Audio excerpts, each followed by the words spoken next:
Hello everyone, welcome to study tube. क्या हाल चाल, कैसे आप सभी। आशा करता हूँ आप सभी अच्छे होंगे और स्वागत करता हूँ मैं आप सभी का एक बार फिर से आपके इस यूट्यूब चैनल पे। 17 नवंबर 2025 से रेलवे ग्रुप डी का एग्ज़ाम स्टार्ट हो रहा है और चलेगा आखिरी दिसंबर तक। तो आपके आने वाले इस एग्ज़ाम के लिए अब हम लोग एक नया सीरीज स्टार्ट करने जा रहे हैं, जिसमें एनसीईआरटी के सारे चैप्टर्स के हम लोग करेंगे बहुत सारे प्रश्न। इतने सारे एमसीक्यूज करेंगे कि पूरा चैप्टर आपका रिवाइज हो जाएगा। एमसीक्यूज भी एक सीक्वेंस में मैं आपको करवाऊंगा ताकि आपको पूरा चैप्टर जो है अच्छे से रिवाइज हो जाए। ठीक है, तो शुरुआत हम लोग करते हैं क्लास 9th से। पहले हम लोग केमिस्ट्री को पढ़ लेते हैं। क्लास 9th के अंदर आप देखेंगे तो पहला चैप्टर आपको मिलेगा हमारे आसपास के पदार्थ। तो इस चैप्टर में जो है पदार्थ के बारे में ही हमें पढ़ना होता है। इस पूरे चैप्टर में हम लोग करेंगे 100 प्रश्नों को। ठीक है, 100 प्रश्नों को करेंगे। 100 प्रश्नों के साथ ही ये पूरा चैप्टर आपका रिवाइज हो जाएगा। और जो भी चैप्टर मैं आपको करवाऊंगा उसमें जो है एनसीईआरटी जो किताब है वो तो आपकी पूरी हो जाएगी। साथ में जो एग्जाम्पलर है जहाँ से आपको पता होगा कि ग्रुप डी में प्रश्न जो है पूछे जाते हैं, ये भी आपका जो है कवर हो जाएगा। यानी एनसीईआरटी बुक और एनसीईआरटी एग्जाम्पलर ये दोनों ही आपके कवर हो जाएंगे हर चैप्टर के अंदर। तो जो मैं 100 सवाल आपको करवाऊंगा ना, उसमें ये दोनों ही कवर हो जाएंगे आपके और पूरा चैप्टर आपका अच्छे से रिवाइज हो जाएगा। पदार्थ चैप्टर क्लास 9th का है, केमिस्ट्री का चैप्टर है और ये इसका पार्ट 1 है। तो 100 एमसीक्यूज में 2 पार्ट्स में कराऊंगा। आज की इस वीडियो में हम लोग 50 सवाल करेंगे और अगले वाले पार्ट 2 में हम लोग 50 सवाल करेंगे। तो 100 सवाल के अंदर जो है ये पूरा चैप्टर आपका रिवाइज हो जाएगा। ठीक है, तो चलिए अब हम लोग आगे बढ़ते हैं और प्रश्नों को करना शुरू करते हैं। प्राचीन भारतीय दार्शनिकों के अनुसार पदार्थ को कितने मूल तत्वों में वर्गीकृत किया गया था? तो जो प्राचीन भारतीय दार्शनिक हुआ करते थे या फिर इनके समकालीन जो ग्रीक के दार्शनिक हुआ करते थे, उन सारे ने पदार्थ को 5 मूल तत्वों में वर्गीकृत किया था, जिसे पंच तत्व कहा गया। जिसे पंच तत्व कहा गया, इसका मतलब ये हुआ कि इन लोगों का मानना था कि इस दुनिया में, इस विश्व में जितनी भी चीज़ें हैं, चाहे वो सजीव हो निर्जीव हो, इन्हीं 5 मूल तत्वों से बने हुए हैं, यानी पंच तत्वों से बने हुए हैं। ठीक है, तो 5 मूल तत्वों में पदार्थ को जो है उन्होंने वर्गीकृत किया था, जो प्राचीन भारतीय दार्शनिक थे और इनके समकालीन जो ग्रीक दार्शनिक थे। तो पंच तत्व कहा गया। पंच तत्व में ये सारे आते हैं: वायु, पृथ्वी, अग्नि, जल और आकाश। यहाँ से प्रश्न जो है पूछे जाते हैं। तो पंच तत्व 5 हमारा यहाँ पर आंसर हो जाएगा। प्राचीन काल के पंच तत्वों में से कौन सा तत्व शामिल नहीं है? तो पंच तत्व में जो है वायु है, पृथ्वी है, अग्नि है, जल है, आकाश है। यानी अग्नि, जल, वायु, पृथ्वी और आकाश।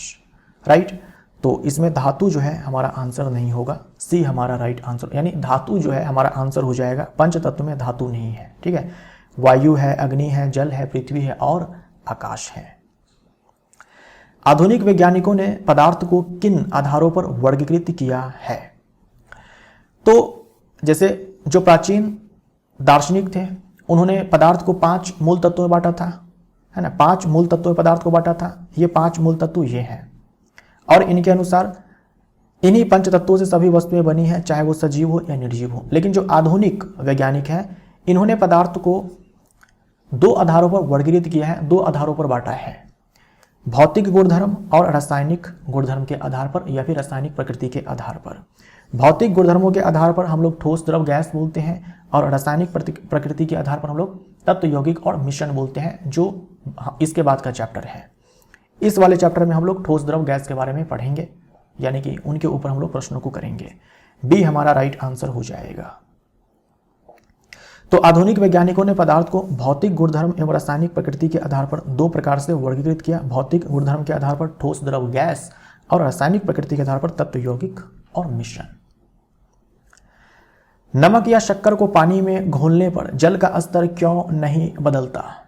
अगर आप एक गिलास पानी ले लेते हैं, उसमें 1 चम्मच नमक घोलते हैं, तो पानी का जो स्तर है, लेवल है, उसमें कोई परिवर्तन आपको नहीं दिखेगा। ऐसा क्यों होता है? क्योंकि नमक या शक्कर के कण पानी के कणों के बीच रिक्त स्थान में समा जाते हैं। तो सी हमारा देखो राइट आंसर हो जाएगा। जब हम जल में नमक घोलते हैं तो नमक के कण जल के कणों के बीच के रिक्त स्थानों में समावेशित हो जाते हैं। आपने क्या किया, जल लिया, एक बीकर में जल लिया, आपने 1 चम्मच नमक घोल लिया। तो नमक पहले आपको दिख रहा था, अब वो घोलने के बाद नमक दिखना बंद हो जाता है। इससे एक चीज ये पता चलता है कि नमक जो आपको दिख रहा था उनमें बहुत सारे सूक्ष्म कण थे। तो जब हमने घोला तो ये जो नमक आपको दिख रहा था अत्यंत सूक्ष्म कणों में टूट गया। इतने सूक्ष्म कणों में टूट गया कि अब वो आपको नग्न आंखों से दिखाई नहीं पड़े, है ना, नग्न आंखों से दिखाई पड़ना बंद हो गए वो सारे के सारे कण। एक चीज तो ये पता चलता है। दूसरा, नमक घुल गया लेकिन जल के स्तर में कोई परिवर्तन नहीं आया। इससे यह पता चलता है कि जल के जो कण थे इनके बीच में रिक्त स्थान मौजूद था, खाली स्थान था। उस खाली स्थान में नमक के कण जाकर के समा गए। यही चीज आपको कहा गया है। तो जो जल में हम लोग नमक घोलते हैं ना, इससे 2 चीजें आपको समझ में आनी चाहिए कि नमक पहले जो दिख रहा था अब दिखना बंद हो गया, यानी नमक सूक्ष्म कणों में टूट गया। इससे यह पता चलता है कि पदार्थ जो होते हैं, हर पदार्थ जो होते हैं अत्यंत सूक्ष्म कणों से मिलकर बने होते हैं। इतने सूक्ष्म कणों से, इतने वो कण जो है इतने सूक्ष्म होते हैं कि हम उनकी कल्पना भी नहीं कर सकते हैं। और जल के स्तर में कोई परिवर्तन नहीं आता है। इससे यह समझ में आता है कि जो जल के कण थे इनके बीच में रिक्त स्थान था और उसी रिक्त स्थान में नमक के कण जाकर के समावेशित हो गए। राइट, तो सी हमारा राइट आंसर हो जाएगा। तो पदार्थ के जो कण होते हैं, जो भी पदार्थ होते हैं वो कणों से मिलकर के बने होते हैं। पहला पॉइंट, उन कणों के पास जो है कुछ अभिलाक्षणिक गुण होते हैं, कैरेक्टरिस्टिक्स प्रॉपर्टी होते हैं। ये सारे प्रॉपर्टीज होते हैं, ये सारे गुण होते हैं जो आपको रटे होने चाहिए। कणों का सूक्ष्म आकार, अत्यंत सूक्ष्म कणों से पदार्थ बने होते हैं। ये जो कण होते हैं वो अत्यंत ही सूक्ष्म होते हैं, इतने सूक्ष्म होते हैं कि हम कल्पना भी नहीं कर सकते हैं। कणों के बीच खाली स्थान होता है, कणों के बीच आकर्षण बल होता है और कणों की सतत गति, यानी वो लगातार जो है गति करते हैं, लगातार वो गति करते हैं। एक स्थान से दूसरे स्थान पर गति कर सकते हैं, यानी अपना स्थान छोड़ सकते हैं, या फिर क्या करेंगे वो, जैसे ठोस के केस में कि मान लो ये एक स्थान है, इसके आगे पीछे जस्ट वो कंपन करेंगे। तो कंपन भी अगर वो कर रहे हैं तो गति तो कर ही रहे हैं। तो ये सारे जो है अभिलाक्षणिक गुण हैं किसके, पदार्थ के कण की अत्यंत सूक्ष्म कणों से बने होते हैं। कणों के बीच में आकर्षण बल होता है, निरंतर गतिशील होते हैं और कणों के बीच में जो है रिक्त स्थान होता है, खाली स्थान होता है। जब पानी में पोटेशियम परमैंगनेट को बार बार मिलाया जाता है और रंग हल्का होता जाता है तो यह किस गुण को दर्शाता है। सवाल को फ्रेम करने में जो है यहाँ पर मिस्टेक हुआ है, लेकिन मैं आपको ये पूरा कॉन्सेप्ट समझाता हूँ। हमारे आसपास के पदार्थ एनसीईआरटी चैप्टर देखेंगे तो आपको उसमें ये एक्टिविटी जो है मिल जाएगा। इसमें होता है क्या, देखो 100 ml जो है हम लोग पानी लेते हैं और उसमें 1 से 2 क्रिस्टल हम लोग डालते हैं पोटेशियम परमैंगनेट का। पोटेशियम परमैंगनेट होता है KMnO4। इसका जो विलयन होता है ना वो पर्पल कलर का होता है, बैंगनी रंग का होता है। तो हम 1 से 2 क्रिस्टल ही डालेंगे ना 100 ml पानी में, पूरा का पूरा जो विलयन है वो गहरा बैंगनी रंग का हो जाएगा, है ना, पूरा डीप पर्पल हो जाएगा, गहरे रंग का जो है बैंगनी रंग का हो जाएगा। अब देखो क्या किया जा रहा है, इस पूरे विलयन में से मात्र 10 ml विलयन को निकाला जाता है और 90 ml पानी में वापस से मिला दिया जाता है। जब 90 ml पानी में मिलाया जाता है तो वापस से देखा जाता है कि जो 100 ml पूरा सोल्यूशन बना वो भी रंगीन है, लेकिन उतना गहरा रंग नहीं है जितना कि पहले बार में था। अब यहाँ से 10 ml फिर से सोल्यूशन निकाला जाता है, फिर से 90 ml पानी में डाला जाता है, वो पानी भी रंगीन हो जाता है। फिर यहाँ से 10 ml निकाला जाता है, फिर से 90 ml मिलाया जाता है, तो यहाँ भी पानी रंगीन हो गया। भले जो ये कलर का जो इंटेंसिटी है वो घटता चला जाता है, यानी इससे हल्का रंग ये मिलेगा, इससे हल्का रंग यहाँ मिलेगा, इससे हल्का रंग यहाँ मिलेगा, लेकिन पानी रंगीन जरूर हो जाएगा। ऐसा हम 8 से 10 बार करेंगे, फिर भी आपको लास्ट में जो पूरा 100 ml विलयन मिलेगा वो भी आपको रंगीन ही मिलेगा। अब इस पूरे एक्सपेरिमेंट से क्या समझ में आता है, हमने तो 1 क्रिस्टल लिया था, 1 से 2 क्रिस्टल हमने लिया था। 1 से 2 क्रिस्टल डालने के बाद पूरा का पूरा पानी रंगीन हो गया। इसका मतलब क्या हुआ, देखो पूरा का पूरा पानी अगर रंगीन हो गया मतलब जो पोटेशियम परमैंगनेट के कण है वो पूरे पानी में है ना, पूरे पानी में है। जैसे आप क्या करते हैं कि आपने पानी लिया, उसमें अगर आप नमक घोलते हैं, पूरा का पूरा पानी ही आपको, पूरा का पूरा विलयन ही आपको समान रूप से अगर रंगीन नमकीन टेस्ट में आ रहा है। इसका मतलब क्या हुआ कि जो नमक के कण हैं पूरे पानी में समान रूप से फैले हुए हैं। तो हमने डाला 1 से 2 क्रिस्टल, लेकिन पूरे के पूरे पानी को रंगीन कर दिया। इसका मतलब क्या हुआ कि पूरे पानी में ये जो पोटेशियम परमैंगनेट के क्रिस्टल है वो समान रूप से फैले हुए हैं, लेकिन हमने तो 2 ही क्रिस्टल लिया था।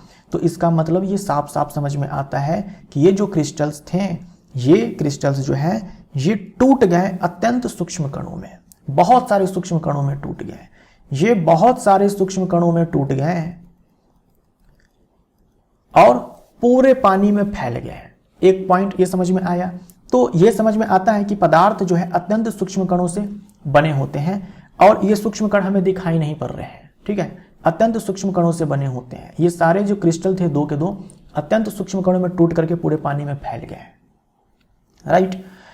उसके बाद जब भी हम 10 ml निकालते हैं विलयन को, तो उस 10 ml में बहुत सारे ये सूक्ष्म कण आ जाते हैं।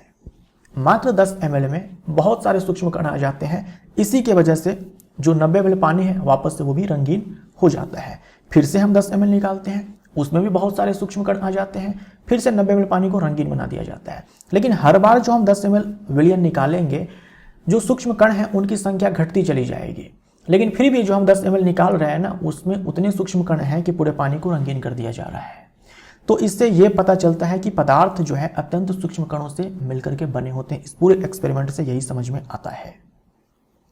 कणों का आकार छोटा होना और उनका पूरे द्रव में फैल जाना, बी हमारा राइट आंसर हो जाएगा। जब तापमान बढ़ता है तो कणों की गति क्यों बढ़ती है? जब भी हम टेम्परेचर बढ़ाते हैं तो जो पदार्थ के कण होते हैं उनकी गतिज ऊर्जा बढ़ जाती है। भाई हर पदार्थ जो है कणों से मिलकर के बना होता है, और जब हम टेम्परेचर को बढ़ाते हैं तो जो कणों की गतिज ऊर्जा है वो बढ़ जाती है।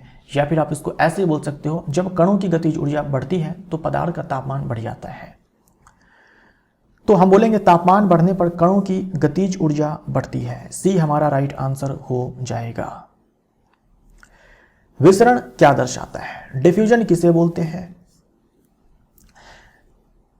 जब कोई पदार्थ अपने उच्च सांद्रता वाले स्थान से निम्न सांद्रता वाले स्थान की ओर स्वतः गति करने लगे, उसी को हम लोग डिफ्यूजन बोलते हैं। तो डिफ्यूजन और कुछ नहीं है, गति है ना, मोशन है, मूवमेंट है पदार्थ के कणों का उसके उच्च सांद्रता वाले स्थान से निम्न सांद्रता वाले स्थान की ओर जाना।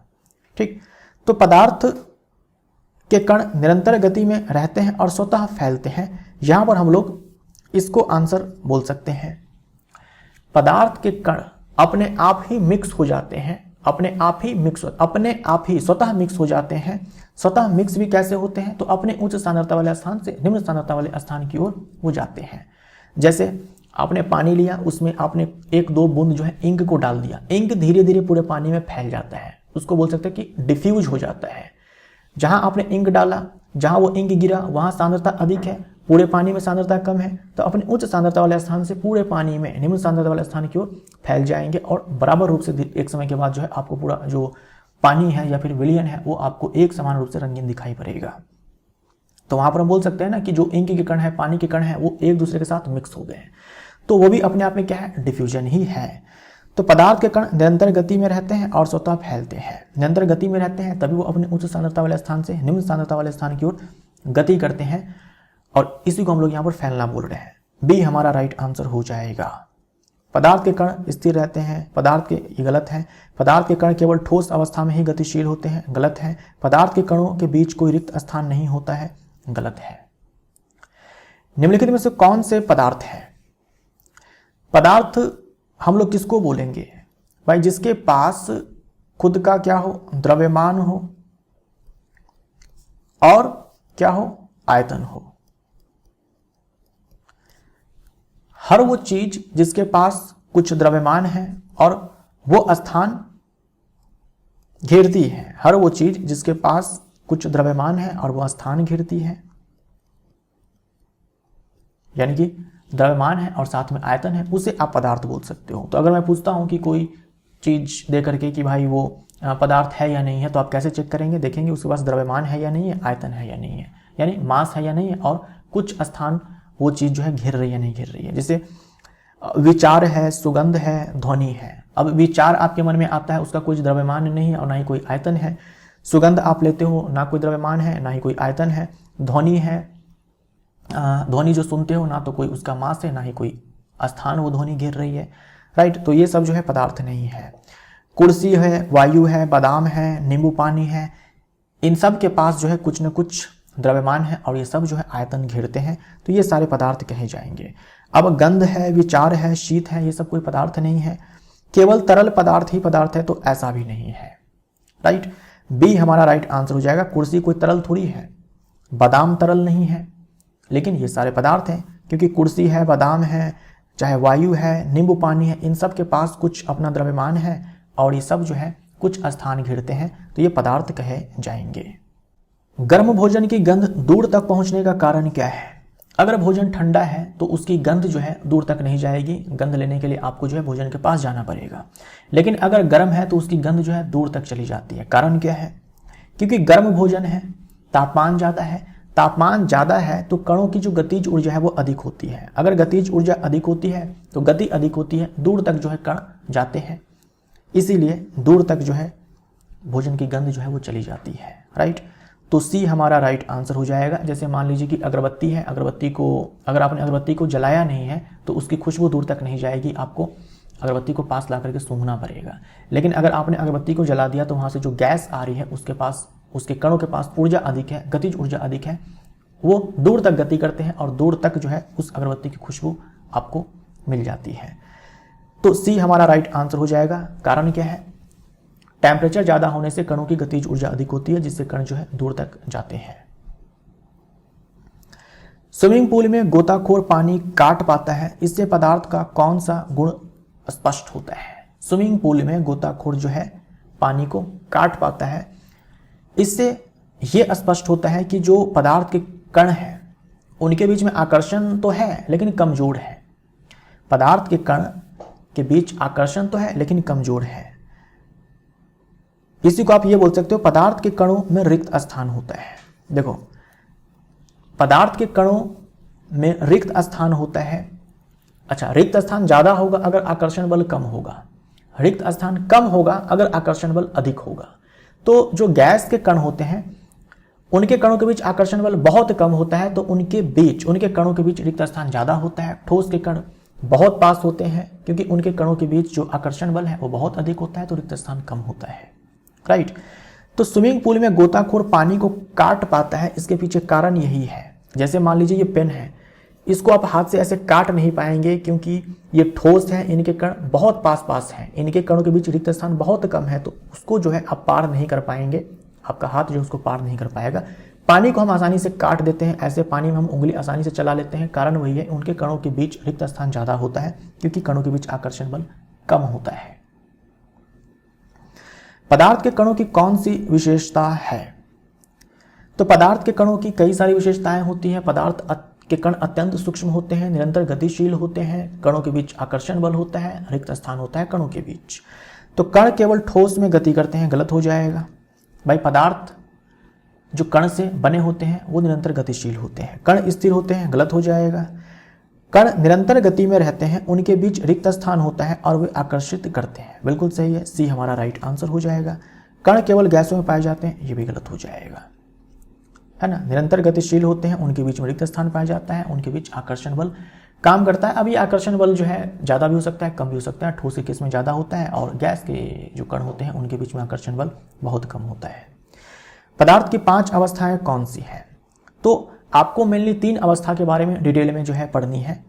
जो चौथी अवस्था है, 5वीं अवस्था में, उनके बारे में जो है कुछ बातें जो है हम लोग जानेंगे। ठोस, द्रव, gas, plasma, Bose Einstein condensate या फिर बोस आइंस्टीन संघनन भी आप बोल सकते हो। शॉर्ट में हम लोग BEC बोलते हैं, बोस आइंस्टीन कंडेंसेट। तो ठोस, द्रव, गैस पदार्थ की चौथी अवस्था कौन सी है? तो आप आंसर प्लाज्मा देंगे। 5वीं अवस्था कौन सी है? तो आप आंसर जो है BEC देंगे। ए हमारा राइट आंसर हो जाएगा। तो ठोस, द्रव, गैस, प्लाज्मा और बोस आइंस्टीन कंडेंसेट, ये पदार्थ के 5 जो है अवस्थाएं हैं। इसी ऑर्डर में आपको याद रखना है। आपसे पूछा जाता है चौथी अवस्था कौन सी है, आपका आंसर प्लाज्मा होगा। पांचवी अवस्था कौन सी, आपका आंसर BEC होगा, बोस-आइंस्टीन कंडेंसेट होगा। ठोस पदार्थ की कौन सी विशेषता है, ठोस पदार्थ की कौन सी विशेषता है?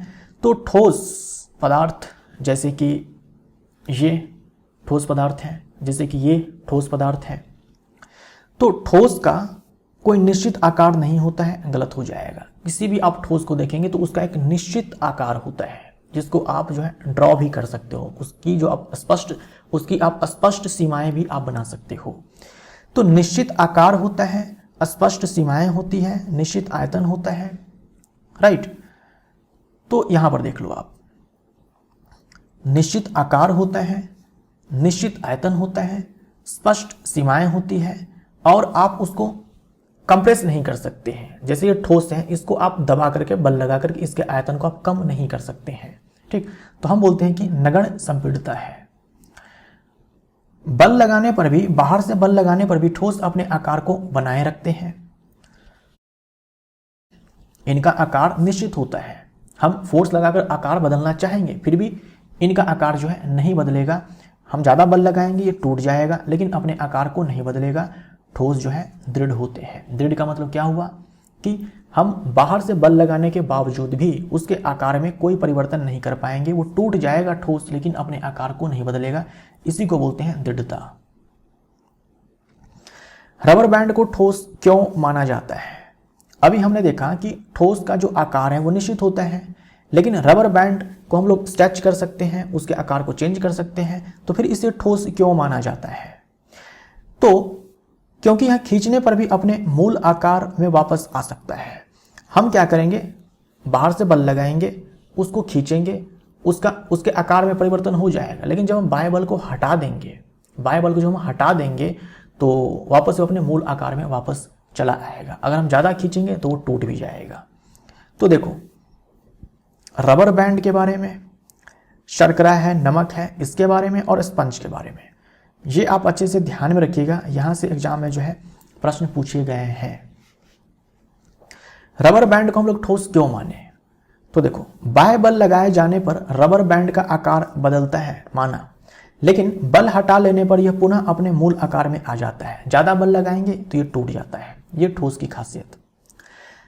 अब हम शर्करा या नमक लेते हैं। शर्करा को अगर आप कटोरे में डालते हो या फिर नमक को आप किसी कटोरे में डालते हैं तो कटोरे का शेप जो है नमक ले लेता है। जब आप ग्लास में डालेंगे तो ग्लास के शेप में वो नमक आ जाएगा। तो क्या ये लिक्विड है? क्योंकि हम जिस बर्तन में डाल रहे हैं उसी बर्तन का आकार जो है यहाँ पर लिया जा रहा है। जबकि हमने ठोस के बारे में देखा कि जो आकार है वो निश्चित है, आकार नहीं बदलनी चाहिए, लेकिन यहाँ पर तो आकार बदल रहा है। भाई कटोरे में डालें तो कटोरे के जैसा, ग्लास में डालें तो ग्लास के जैसा, तो क्या ये ठोस नहीं है? तो ये ठोस है। हम नमक के ढेर की बात हम कर रहे हैं यहाँ पर जो हम ग्लास में डाल रहे हैं, लेकिन नमक के अगर आप एक क्रिस्टल को लेंगे तो उसका आकार, आयतन, ये सब निश्चित है, स्पष्ट सीमाएं होती हैं। एक क्रिस्टल को आप उठाओ ना, आप तो पूरे ढेर की बात कर रहे हो, ठीक है। एक क्रिस्टल को उठाकर देखो आप, चाहे वो शर्करा लो, चीनी लो, चाहे नमक लो, तो इनके क्रिस्टलों का आकार जो है नहीं बदलता है। चाहे आप किसी भी बर्तन में डाल दो, किसी भी शेप के बर्तन में डाल दो, इसके क्रिस्टल का आकार क्या चेंज होता है? नमक का या फिर चीनी का जो क्रिस्टल है, क्या इसके क्रिस्टल का आकार बदल जाता है? नहीं। अब हम स्पंज की बात करते हैं। स्पंज को हम दबाकर उसके आकृति को बदल लेते हैं, जबकि कहा गया कि ठोस की आकृति को नहीं बदला जा सकता है। लेकिन स्पंज को तो हम लोग दबा लेते हैं, तो क्या ये ठोस नहीं है? ये भी ठोस है। तो जो स्पंज आप देखते हैं, जो आप स्पंज देखते हैं, उस स्पंज में बहुत सारे छोटे छोटे छिद्र होते हैं और इन छिद्रों में वायु का समावेश होता है। वायु जो होती है उसमें ट्रैप्ड होती है। जब हम दबाते हैं वो वायु वहां से निकलती है।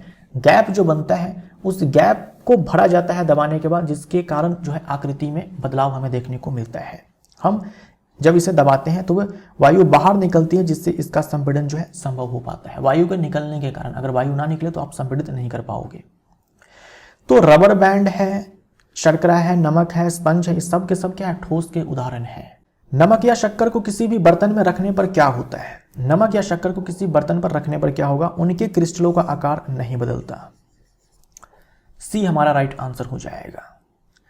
स्पंज ठोस होते हुए भी क्यों संपीड़ित किया जा सकता है? यह स्पंज है, इसमें बहुत सारे छिद्र होते हैं जिसमें एयर ट्रैप्ड होती है, एयर निकलती है, जिसके कारण उसका संपीड़न हो पाता है, क्योंकि इसमें छोटे छोटे छिद्र होते हैं जिनमें हवा भरी होती है। बी हमारा राइट आंसर। ठोस के गुण देख लो, निश्चित आकार और आयतन होता है, ठोस के कण जो है काफी पास पास होते हैं, आकर्षण बल बहुत अधिक होता है, संपीड़न नहीं होते हैं, ठोस के कण जो है कंपन करते हैं, उनका स्थान निश्चित होता है। ठोस के कण जैसे द्रव के कण हैं, गैस के कण हैं, वो स्थान अपना त्यागते हैं, इधर उधर घूमेंगे अलग अलग स्थान पर, लेकिन जो ठोस के कण होते हैं वो केवल कंपन करते हैं। ये एक मान लो कि पॉइंट है, इसके आगे पीछे ऐसे कंपन करेंगे, है ना, आगे पीछे कंपन करेंगे, छोड़कर भागेंगे नहीं इधर उधर। भागने का काम जो है लिक्विड और यानी कि द्रव और गैस के कणों के केस में होता है। ये ठोस के गुण है। द्रव का आकार और आयतन कैसा होता है? अगर हम द्रव की बात करते हैं तो इसका आकार निश्चित नहीं होता है, लेकिन आयतन निश्चित होता है। द्रव को आप जिस बर्तन में डालेंगे उसी का शेप ले लेगा, लेकिन आयतन तो भाई फिक्स होता है, आयतन निश्चित होता है। 1 लीटर आपने पानी लिया एक ग्लास में, आप उसको किसी दूसरे शेप के बर्तन में डाल देते हो। मान लो कि आपने इसमें 1 लीटर पानी लिया, आपने 1 लीटर पानी लिया, अब आपने इस पानी को जो है इस शेप के बर्तन में डाल दिया, तो क्या होगा? जो शेप है वो तो चेंज हो गया, लेकिन आपने 1 लीटर पानी लिया था, अभी भी इसमें 1 लीटर पानी है, राइट। और आप दूसरे टाइप के बर्तन में डाल लो, कुछ इस प्रकार के बर्तन में डाल लो, तो अब ये शेप आ जाएगा, लेकिन पानी जो है अभी भी 1 लीटर ही रहेगा। तो क्या होता है कि आयतन में कोई बदलाव नहीं होता है, लेकिन जो आकार है वो बदल जाता है। जिस बर्तन में डालो उसी बर्तन का आकार जो है द्रव ले लेता है। तो हम बोलेंगे आकार निश्चित नहीं होता, आयतन निश्चित होता है। बी हमारा राइट आंसर हो जाएगा। द्रवों के बारे में निम्न में से कौन सा सही है? द्रव ठोस की तुलना में कम बहते हैं, ये गलत हो जाएगा। द्रव जो है ठोस में तो बहाव है ही नहीं। हम अगर बहाव की बात करते हैं, तो जिसमें बहाव होता है उसे हम लोग तरल बोलते हैं, फ्लूइड बोलते हैं। और तरल जो है आपके होते हैं द्रव और होते हैं गैस।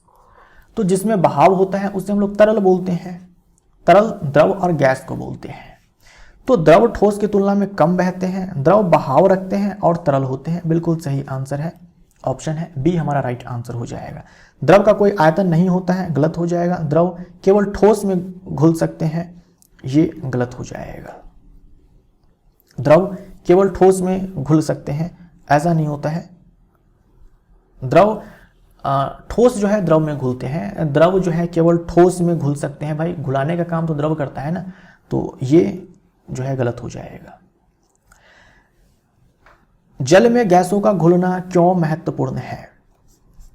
यह जल को रंगीन बनाता है, जल को गर्म करता है, जलीय जीवों के श्वसन के लिए आवश्यक है। ये हमारा बढ़िया आंसर है, सी हमारा राइट आंसर हो जाएगा। देखिए जो जलीय जीव होते हैं, जैसे पानी में रहने वाली जो मछलियां हैं उसको भी तो ऑक्सीजन चाहिए। पानी में रहने वाली जो मछलियां हैं, पानी में जो मछलियां होती हैं उसे जीवित रहने के लिए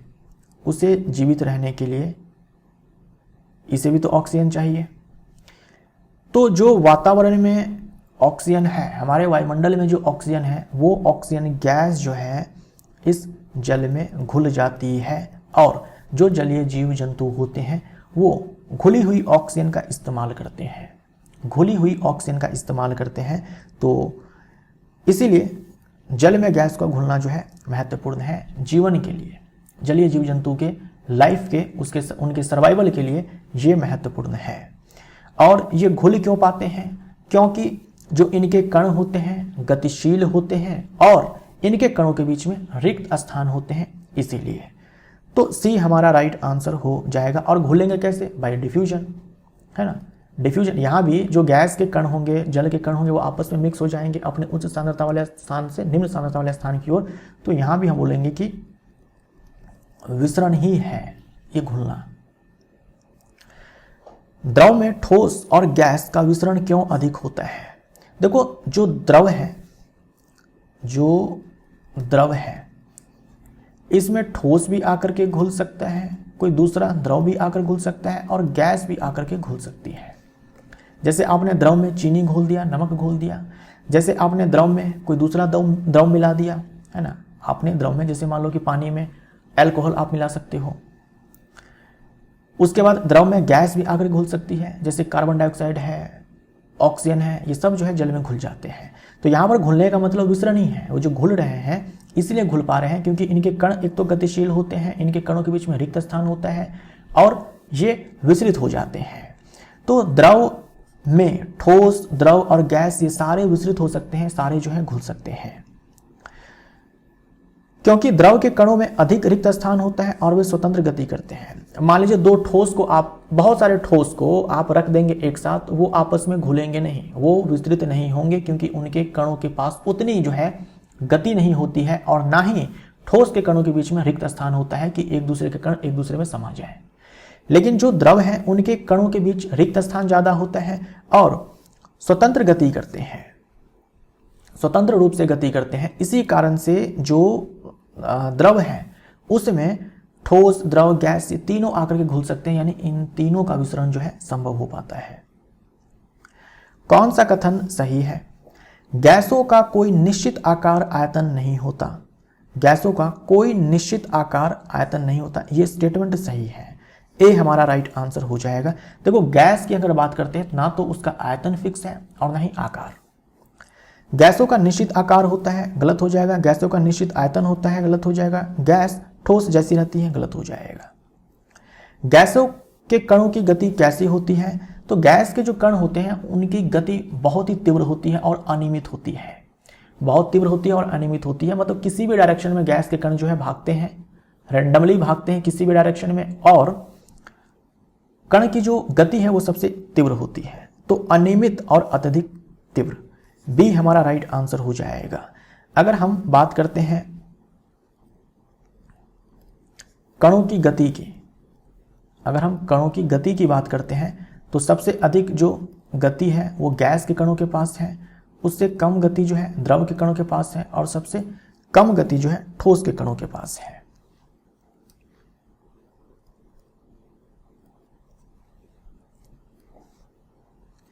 गैसों को आसानी से संपीड़ित क्यों किया जा सकता है?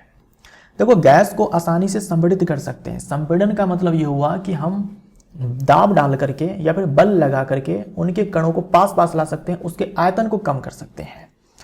कंप्रेस करने से क्या होता है? कंप्रेस करने से जो आयतन है, जो वॉल्यूम है, इसको हम लोग घटा देते हैं, आयतन को कम कर देते हैं। तो कोई ठोस अगर आपको दिख रहा है तो हमने अभी क्या पढ़ा कि हम कंप्रेस नहीं कर सकते हैं, ज़्यादा दाब डालेंगे वो टूट जाएगा। हम अगर द्रव की बात करते हैं तो द्रव को भी कंप्रेस करके उसके आयतन को हम लोग बहुत कम चेंज कर सकते हैं, यानी द्रव भी जो है उतना संपीड़ित नहीं है। लेकिन गैस जो है बहुत ज़्यादा संपीड़ित है, उनके कण दूर दूर होते हैं, तो हम कंप्रेस करके उनके कणों को पास ले आएंगे। उनके कणों के बीच में रिक्त स्थान ज़्यादा होता है, तो उनके कणों के बीच में रिक्त स्थान है उसको कम कर देंगे तो उसका आयतन जो है कम हो जाएगा। क्योंकि गैस के कणों के बीच बहुत अधिक रिक्त स्थान होता है तो हम इसे कंप्रेस कर सकते हैं, राइट। तो देखो लिक्विफाइड पेट्रोलियम गैस सीएनजी, जो आप कुकिंग गैस का इस्तेमाल करते हैं घरों में, जो आप खाना पकाने के लिए गैस इस्तेमाल करते हैं, उसमें जो गैस भरी गई होती है वो कंप्रेस्ड गैस होती है।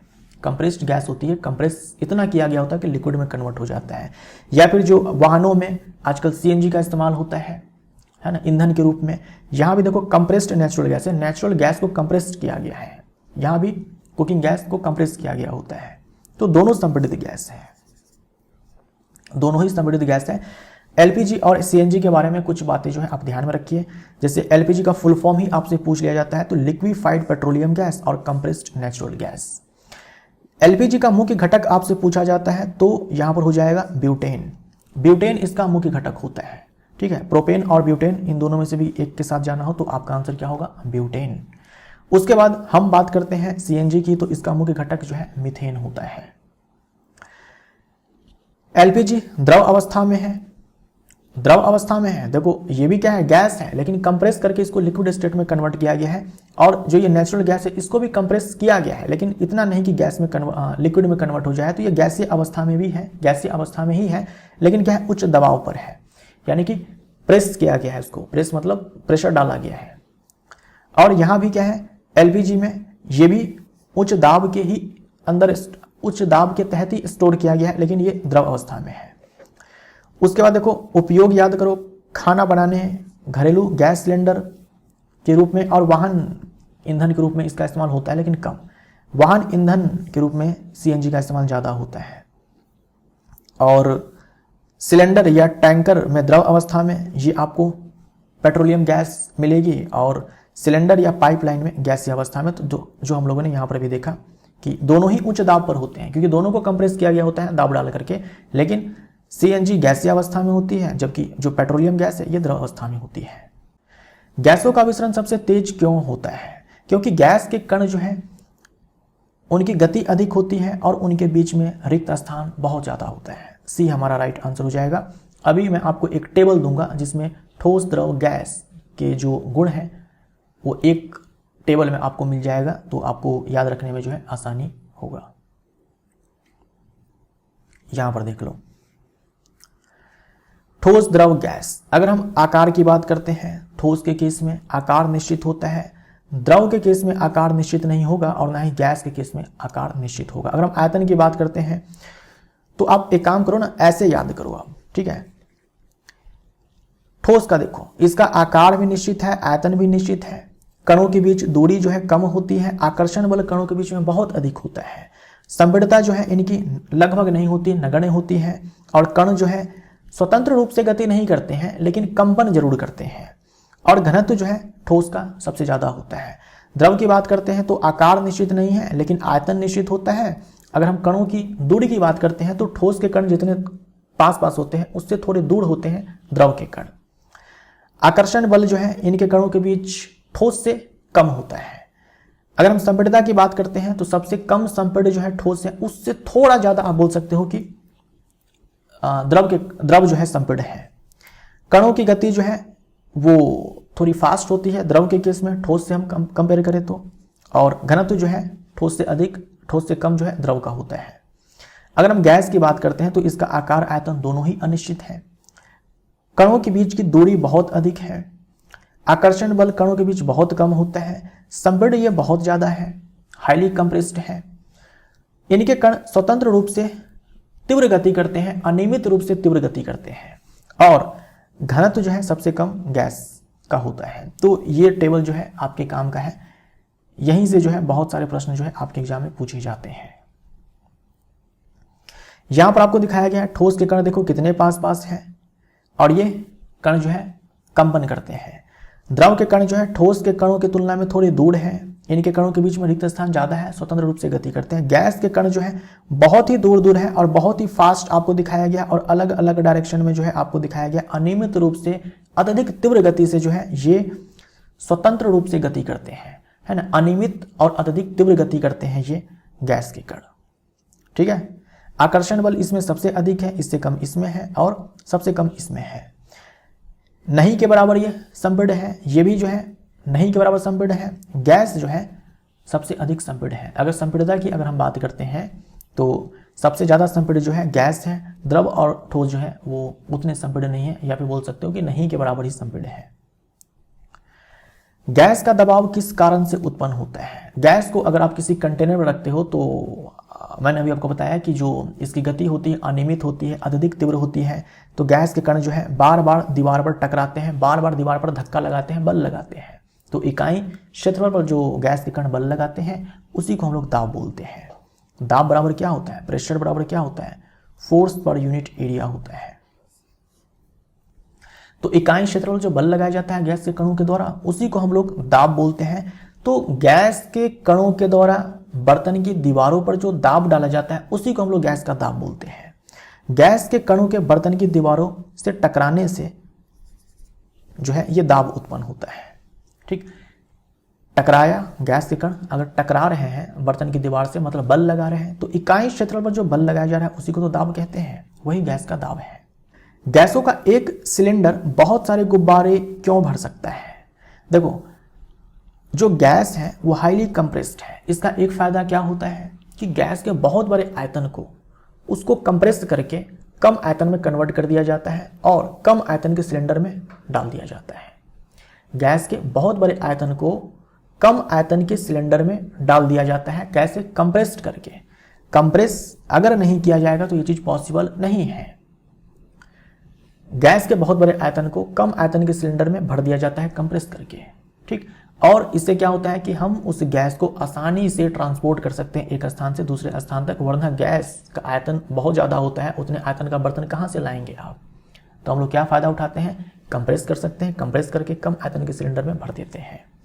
तो जो बहुत सारे हम लोग गुब्बारे भरते हैं, इसके पीछे कारण यही है कि जो गैस, जो सिलेंडर है उसमें जो गैस भरी गई है वो कंप्रेस्ड है, ठीक है, वो कंप्रेस्ड है इसीलिए, क्योंकि गैस को बहुत ज़्यादा समृद्ध करके रखा जाता है। गैस का आयतन जो है सिलेंडर के आयतन से ज़्यादा है, लेकिन उसको कंप्रेस करके रखा गया है। निम्नलिखित को बढ़ते हुए घनत्व के क्रम में व्यवस्थित करें। देखो, वायु है, चिमनी का धुआं है, शहद है, जल है, चौक है, रुई है, लोहा है। तो अगर हम घनत्व की बात करते हैं, तो सबसे ज़्यादा घनत्व तो ठोस का होता है, उससे कम घनत्व जो है द्रव का होता है, और सबसे कम घनत्व गैस का होता है, ठीक। गैस का घनत्व जो है सबसे कम होता है। तो आप इसको जो है सजा सकते हो। तो बढ़ते हुए क्रम में आपको यहां पर सजाना है। सबसे ज़्यादा नो डाउट लोहा का हो जाएगा, या फिर आप एक काम कर सकते हो, सबका आप द्रव्यमान फिक्स कर दो। मान लो कि आपने 1 kg जो है सारे का ले लिया, 1 kg जो है आपने सारे का ले लिया। आपके पास 1 kg एयर है, 1 kg चिमनी का धुआं है, 1 kg शहद है, 1 kg जल है, 1 kg चौक है, 1 kg रुई है, 1 kg लोहा है। और जो डेंसिटी होता है वो मास बाय वॉल्यूम होता है। मास हमने फिक्स कर दिया है। तो अब देखो भाई, जिसका वॉल्यूम ज़्यादा उसका डेंसिटी कम, ठीक। या फिर आप क्या बोल सकते हो कि जिसका वॉल्यूम कम उसका डेंसिटी ज़्यादा। तो आपने 1 kg सबका ले लिया, किसका वॉल्यूम सबसे कम है? भाई जिसका वॉल्यूम सबसे कम होगा उसका डेंसिटी सबसे ज़्यादा होगा। या तो आप ऐसे सोच लो, या फिर आप फील करके सोच लो। लोहा, इसका घनत्व तो सबसे ज़्यादा हो जाएगा। तो लोहा देख लो, बी सी डी में सबसे ज़्यादा में है, तो ए हमारा आंसर नहीं हुआ क्योंकि इसमें शहद का सबसे ज़्यादा दिया हुआ है। लोहा से कम घनत्व जो है चौक का हो जाएगा, लोहा से कम घनत्व चौक का हो जाएगा, लोहा से कम घनत्व जो है वो चौक का हो जाएगा। अब यहाँ पर देखो, रुई भी क्या है, अपने आप में ठोस है। तो देखा जाए तो शहद और जल ये द्रव है, तो रुई ठोस है, तो रुई का जो घनत्व है वो ज़्यादा होना चाहिए क्योंकि ठोस है। लेकिन आप सोचो, अगर आप 1 kg रुई लेंगे तो उसका आयतन बहुत ज़्यादा होगा। 1 kg अगर आप रुई लेंगे तो उसका आयतन बहुत ज़्यादा होगा। आपके पास 1 kg सब है, लेकिन 1 kg अगर आप रुई लेते हो, कॉटन लेते हो, तो उसका आयतन बहुत ज़्यादा होगा, तो डेंसिटी इसका कम हो जाएगा। 1 kg आप शहद ले, 1 kg आप जल ले, 1 kg आप रुई ले, तो सबसे कम आयतन, सबसे अधिक आयतन रुई का मिलेगा। इसीलिए शहद और जल का जो घनत्व है उससे कम घनत्व रुई का होगा। जल और शहद में शहद का घनत्व ज़्यादा होगा, और इन दोनों से कम घनत्व रुई का हो जाएगा, क्योंकि रुई 1 kg लेंगे तो उसका वॉल्यूम ज़्यादा आएगा। अब बात करते हैं, वायु है और धुआं है। तो चिमनी का जो धुआं होता है उसमें कार्बन के भी अधजले कण होते हैं, तो धुआं जो है इसका डेंसिटी ज़्यादा हो जाएगा, इसका डेंसिटी ज़्यादा हो जाएगा वायु के तुलना में, ठीक। तो बी हमारा राइट आंसर हो जाएगा। अगर हम चिमनी का धुआं 1 kg लेते हैं, वायु kg लेते हैं, तो चिमनी का जो धुआं है उसका वॉल्यूम आपको कम मिलेगा, तो डेंसिटी इसका ज़्यादा हो जाएगा, और वायु जो है सबसे कम घनत्व वाला, वायु का घनत्व जो है सबसे कम हो जाएगा, ठीक। यहाँ पर मेनली आपको रुई के बारे में अच्छे से ध्यान में रखना था। तो ये सवाल जो है आपके एग्जाम में आ सकता है, ये आप ध्यान में रखिएगा। किसी ठोस का गलनांक क्या दर्शाता है? किसी ठोस का गलनांक क्या दर्शाता है? मान लीजिए किसी ठोस का जो गलनांक है, मान लो कि 100 डिग्री सेल्सियस है ना, और किसी का मान लीजिए कि 200 डिग्री सेल्सियस है। इसका क्या मतलब हुआ कि ये जो भी पदार्थ हैं, इनके जो कण हैं, इनके बीच आकर्षण बल कमजोर है। ये जो पदार्थ हैं, इनके बीच में जो आकर्षण बल है इसके तुलना में, क्योंकि इसके कणों के बीच जो आकर्षण बल है उसे तोड़ने के लिए 200 डिग्री सेल्सियस टेम्परेचर देना पड़ता है, और इसके कणों के बीच का जो आकर्षण बल है इसे तोड़ने के लिए जस्ट 100 डिग्री सेल्सियस टेम्परेचर देना होता है। तो जो ठोस का गलनांक है ये हमें बताता है ठोस के कणों के बीच आकर्षण बल को पार करने की क्षमता। ठीक है भाई, जिसका गलनांक ज्यादा है यानी कि उनके कणों के बीच आकर्षण बल अधिक है, सीधी बात है। ठीक है, गलनांक ज्यादा है इसका मतलब ठोस के कणों के बीच आकर्षण बल जो है वो ज्यादा है। बर्फ का गलनांक कितना है, डायरेक्ट आपके एग्जाम में पूछा जाता है। बर्फ का गलनांक 0 डिग्री सेल्सियस होता है। 0 डिग्री सेल्सियस होता है। 0 डिग्री सेल्सियस बराबर 273.15 केल्विन होता है, जो आपको कंठस्थ होना चाहिए।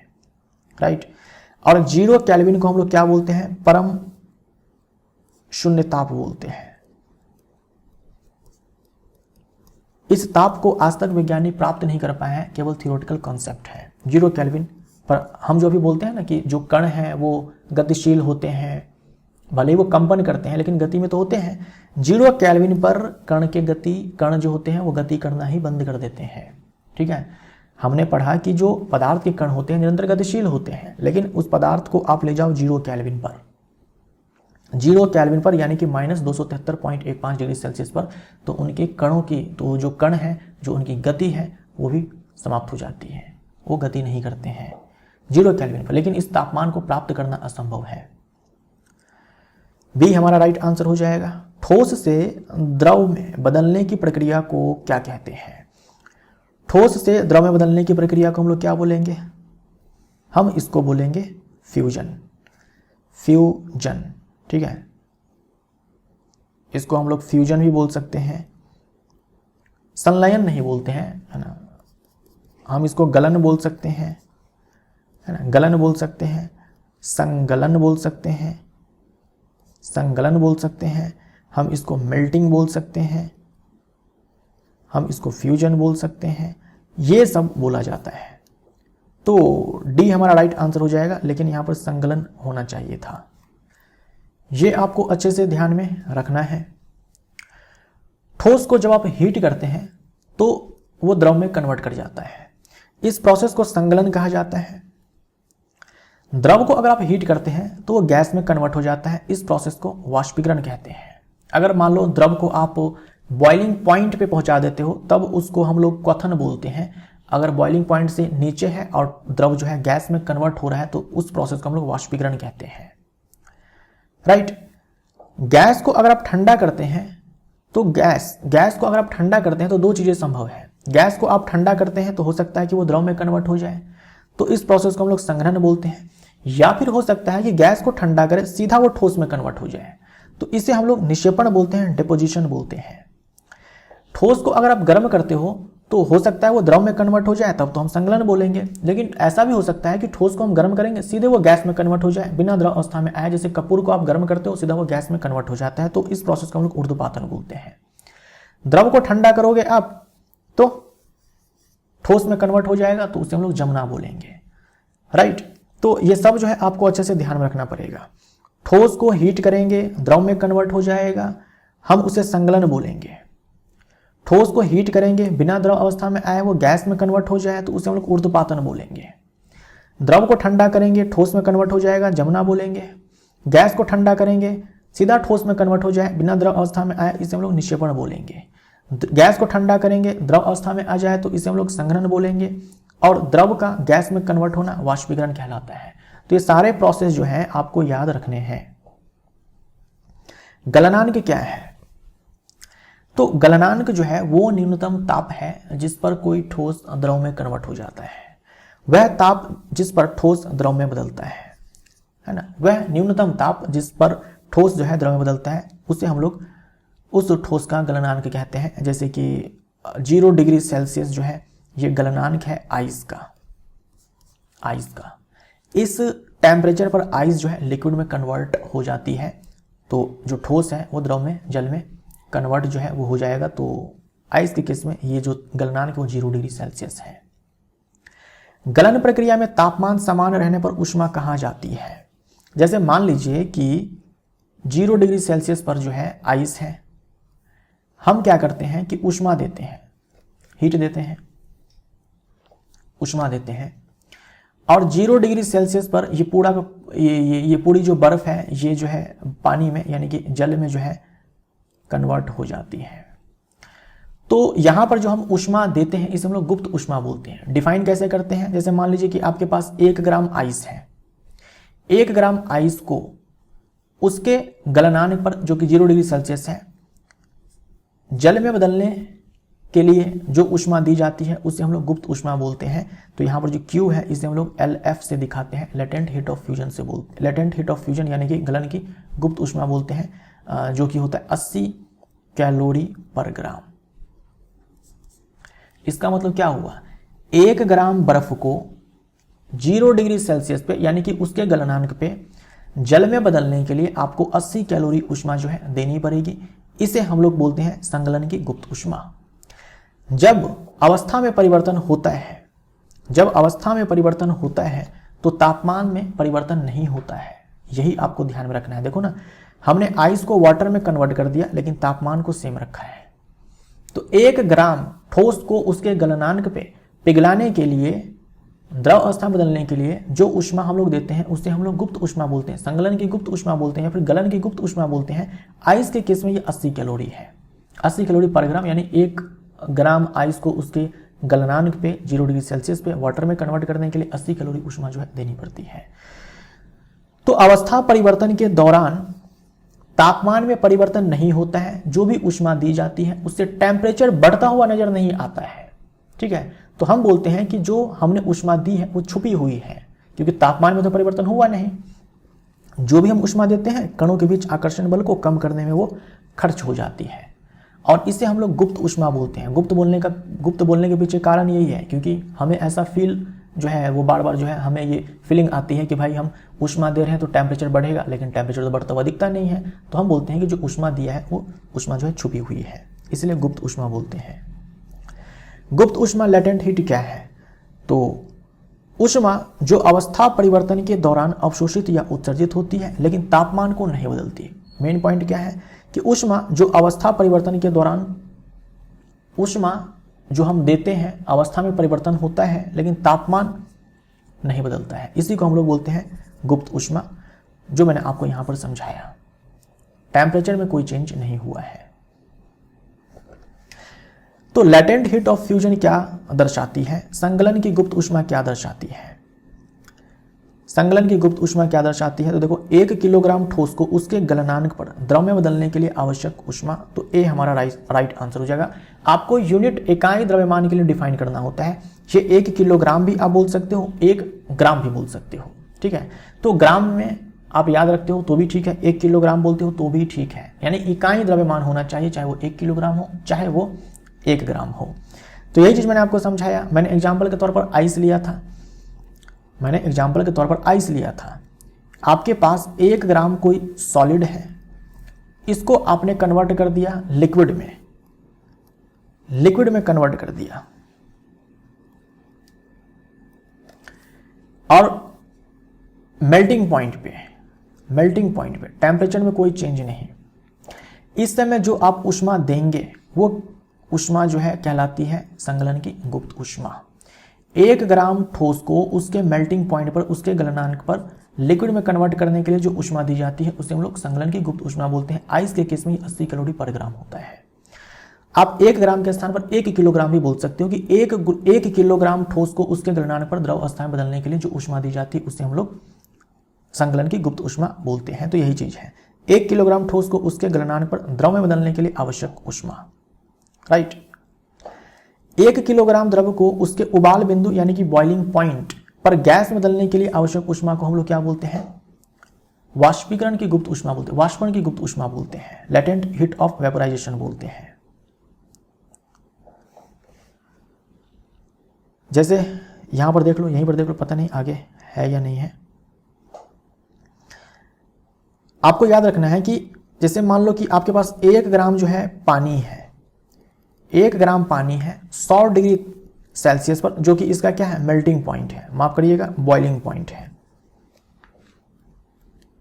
100 डिग्री सेल्सियस पे यानी कि बॉइलिंग पॉइंट पे पानी है 1 ग्राम, इसको पूरा का पूरा कन्वर्ट करना है स्टीम पे। टेम्परेचर जो है चेंज नहीं होगा क्योंकि अवस्था परिवर्तन के दौरान जो है टेम्परेचर चेंज नहीं होता है, तो बॉइलिंग पॉइंट में कोई चेंज नहीं आएगा।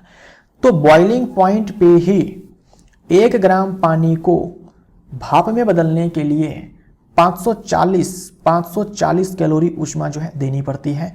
तो हम बोलते हैं लेटेंट हीट ऑफ वेपराइजेशन, वाष्पन की गुप्त ऊष्मा जो है वो 540 कैलोरी पर ग्राम है। किसके केस में? जल के केस में, है ना, जल के केस में 1 ग्राम पानी को उसके क्वथनांक पे भाप में बदलने के लिए या फिर गैस में बदलने के लिए 540 कैलोरी ऊष्मा जो है वो देनी पड़ती है। तो ये दोनों मान आपको याद रखना पड़ेगा। इधर मैंने आपको बताया 80 कैलोरी पर ग्राम आइस के लिए, और पानी के लिए इधर बताया मैंने आपको वाष्पन की गुप्त ऊष्मा बताया 540 कैलोरी पर ग्राम बताया।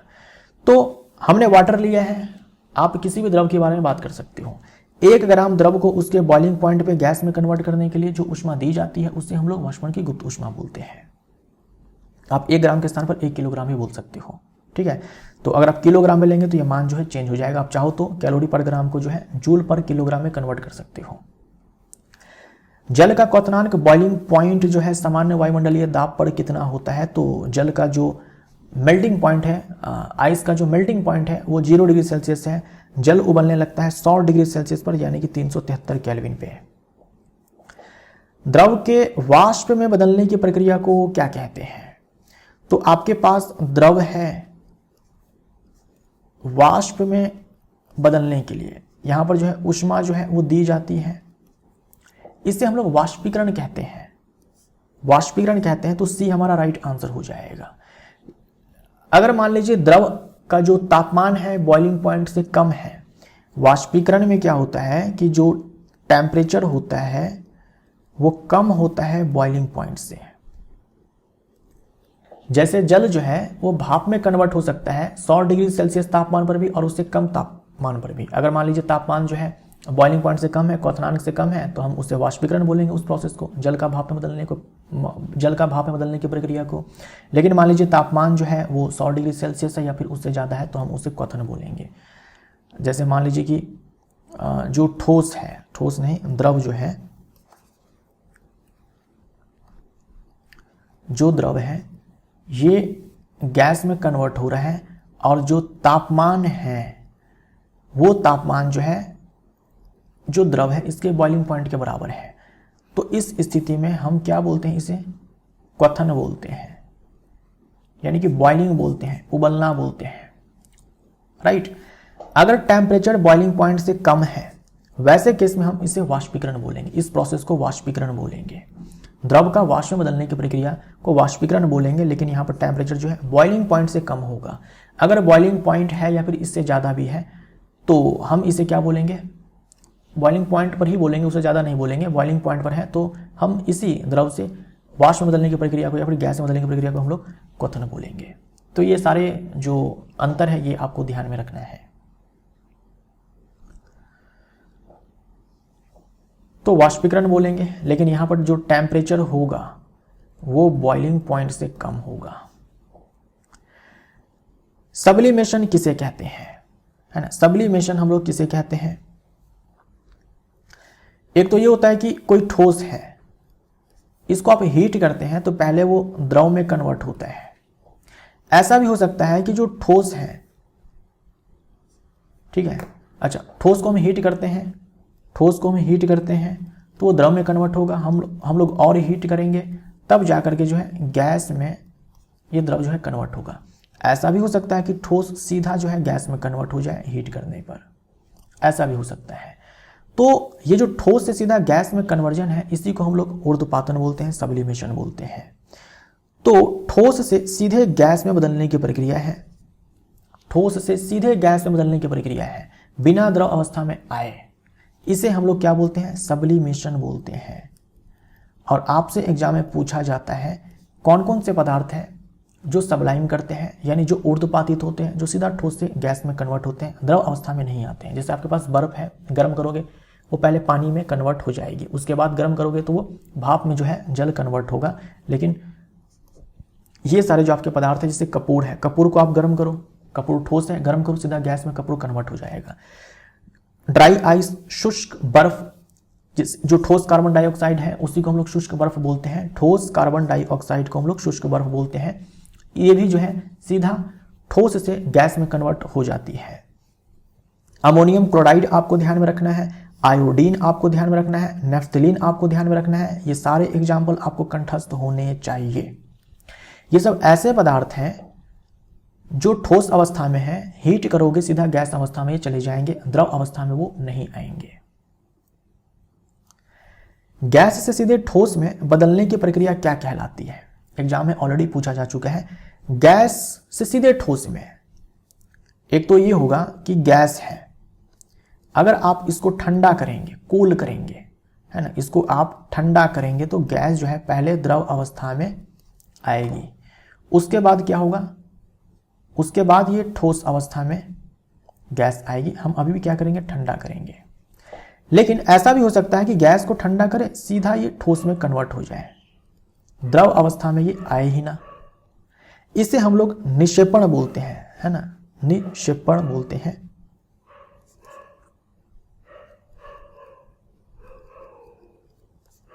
डेपोजिशन बोलते हैं। तो सी हमारा राइट आंसर हो जाएगा।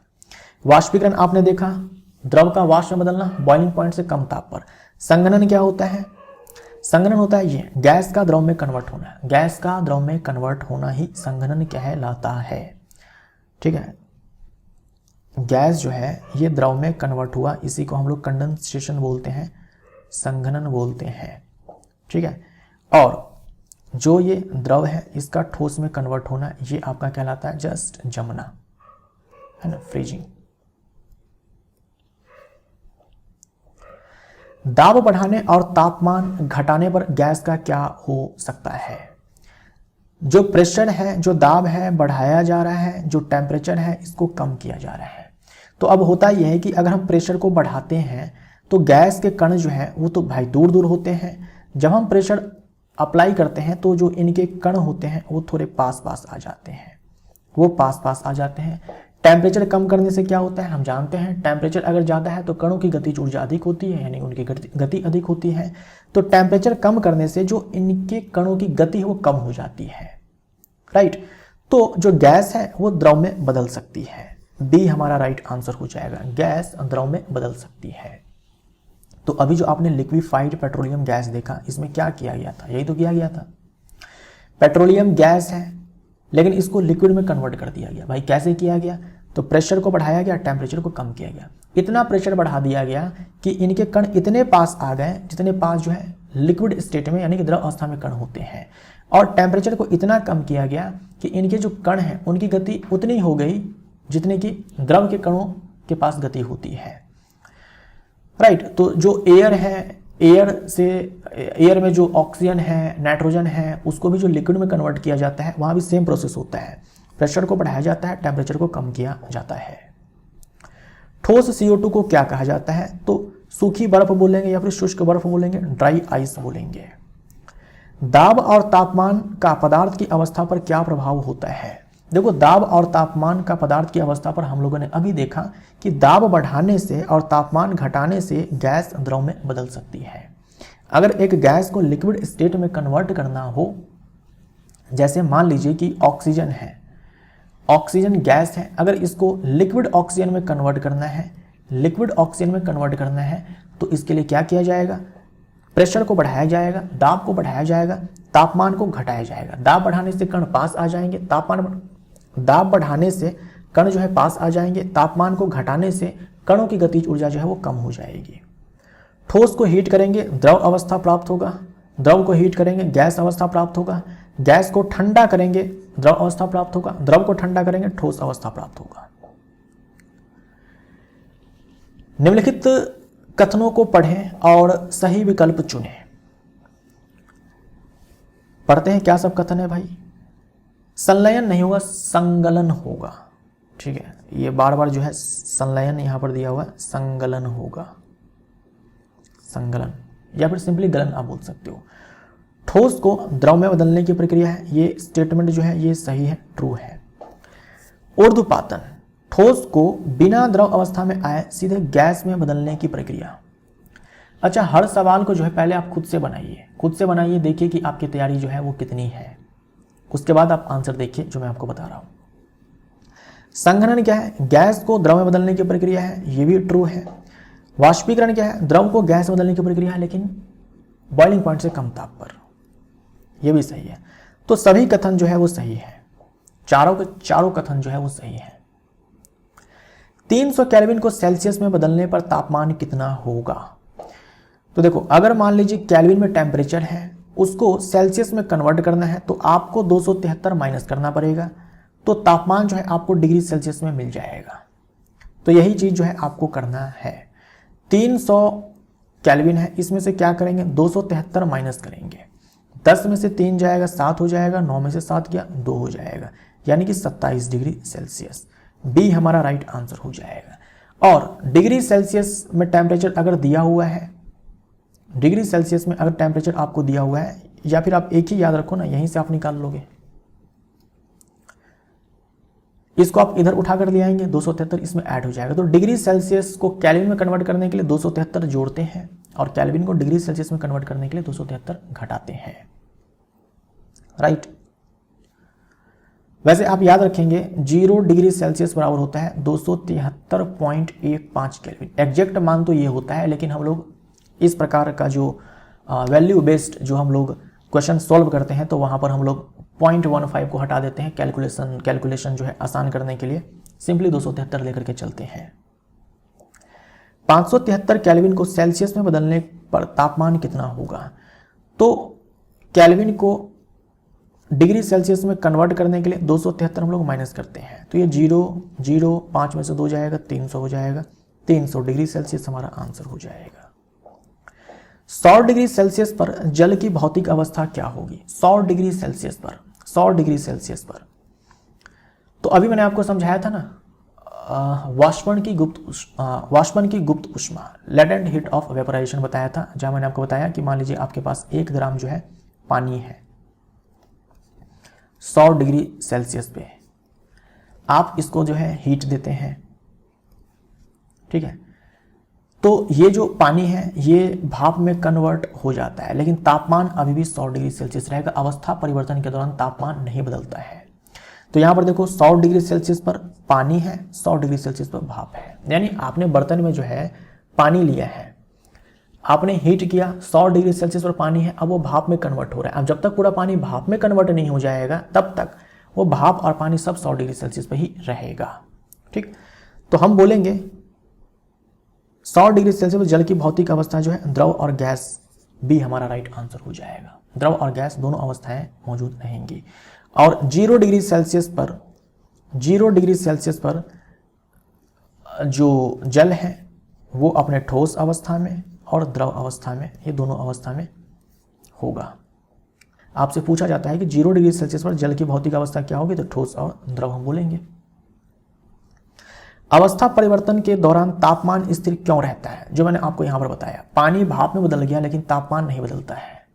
1 ग्राम के लिए यहां पर हीट जो है 540 कैलोरी जो है देनी पड़ती है। तो क्योंकि ऊष्मा का उपयोग कणों के बीच आकर्षण बल को पार करने में होता है, टेम्परेचर बढ़ाने में नहीं होता। वायुमंडलीय गैसों को द्रव में बदलने का सबसे उपयुक्त तरीका क्या है? जैसे जो एयर है, जो वायु है, इस वायु में हम जानते हैं कि ऑक्सीजन है, नाइट्रोजन है, मेनली तो यही दोनों है। अब इस ऑक्सीजन गैस को, इस नाइट्रोजन गैस को लिक्विड में कन्वर्ट किया जाएगा। तो गैस को लिक्विड में कन्वर्ट करने के लिए क्या करेंगे आप? प्रेशर को बढ़ाएंगे, टेम्परेचर को कम करेंगे। तो दाब बढ़ाना, तापमान घटाना। वायुमंडलीय दाब का एसआई मात्रक क्या है? यानी दाब का एसआई मात्रक क्या है? चाहे वो वायुमंडलीय दाब हो, चाहे कोई सा भी दाब हो, तो हम क्या बोलेंगे? पास्कल, ठीक। पास्कल को ही हम लोग न्यूटन पर मीटर स्क्वायर बोलते हैं। पास्कल बोल दो या फिर न्यूटन पर मीटर स्क्वायर बोल दो। जो न्यूटन है ये बल का एसआई मात्रक है, जो जूल है ये कार्य का एसआई मात्रक है, ऊर्जा का एसआई मात्रक है, ऊष्मा का एसआई मात्रक है। एक एटीएम दाब कितने पास्कल के बराबर होता है? ये मान याद रखिएगा 1.01 इंटू 10⁵ पास्कल। पास्कल के स्थान पर आप न्यूटन पर मीटर स्क्वायर भी बोल सकते हो। तो दोस्तों यहां पर जो है इस पदार्थ चैप्टर का पार्ट 1 समाप्त होता है। हम लोगों ने 50 प्रश्न देखे हैं, बाकी के 50 प्रश्न जो है हम लोग अगले वाले पार्ट में करेंगे, जिसमें हम लोग एनसीईआरटी एग्जाम्पलर को भी कवर करेंगे और भी कुछ प्रश्न देखेंगे एनसीईआरटी बुक से ही। तो वीडियो अगर आपको अच्छा लगा हो तो वीडियो को लाइक जरूर करें। मिलते हैं अगले पार्ट में, पार्ट 2 में। Thank you so much.